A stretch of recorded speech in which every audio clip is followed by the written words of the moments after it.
சில 100 ஆண்டுகளுக்கு முன்பு டச்சுக்காரர்கள் கடல் வழியாக பல அற்புத பொக்கிஷங்களை எல்லாம் கொள்ளையடித்து கொண்டு போகின்ற போது திருச்செந்தூரிலே இருக்கிற சண்முகரையும் கொள்ளையடித்து போய்விட்டார்கள்.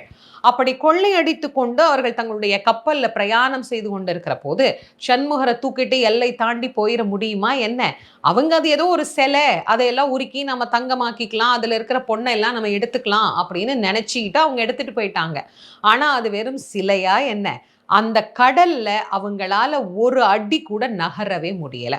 கடுமையான புயல், காத்து, மழை, என்ன பண்றதுன்னே தெரியல. இதுக்கு மேல அந்த கப்பல் நகராது, என்னமோ பிரச்சனை ஆயிருச்சு அப்படின்னு அவர்களுக்குள்ள நடுக்கம், உயிர் பயம் அவர்களை வாட்டிய போதுதான் அங்க இருக்கிற நம்முடைய மக்கள் அவங்களுக்கு சொல்றாங்க, இதுக்கு காரணம் நீங்க இப்ப எடுத்து வச்ச இந்த சண்முகர் தான்.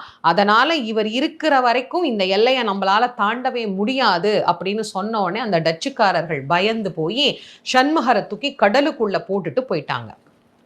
கோவில்ல சண்முகர் இல்லை. சண்முகர் இல்லாம கோயில் எப்படி இருக்கும் நீங்க யோசிச்சு பாருங்க.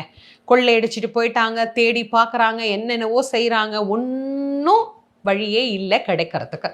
கடைசியில் வேற சண்முகர் செஞ்சிடலாம் அப்படின்னு முடிவு பண்ணி வேறொரு சண்முகருக்கு முயற்சியும் நடைபெறுகிறது. அப்பதான் முருகப்பெருமான் வடமலையப்ப பிள்ளை அப்படிங்கிறவருடைய கனவுல போய் காட்சி கொடுத்து, நானே இருக்கிறேனேப்பா, ஏன் இன்னொரு சிலையை நீங்க போய் புதுசா செய்யணும் அப்படின்னு கேட்கிறார்.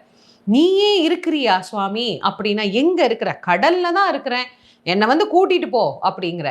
கடல்ல நான் எங்கன்னு தேடுவேன் அப்படின்னு கேட்கிறார். சமுத்திரத்துல எங்க போய் தேடுறது? அப்போ முருகப்பெருமானே அடையாளம் சொல்லுகிறார். எந்த இடத்துல நான் இருக்கிறேனோ அந்த இடத்துல எலுமிச்சம் பழம் மிதக்கும், மேலே கருடன் வட்டமிடும், அந்த இடத்துல என்னை நீ தேடிப்பார், உன் கைகளில் நான் கிடைப்பேன் அப்படின்னு சொல்லி அவர் போய் கடல்ல மூழ்கி தேடி எடுத்ததுதான் இன்னைக்கு நாம வழிபடக்கூடிய சண்முகர். கடல் வரைக்கும் உலா போயிட்டு திரும்ப வந்த மூர்த்தி இந்த மூர்த்தி.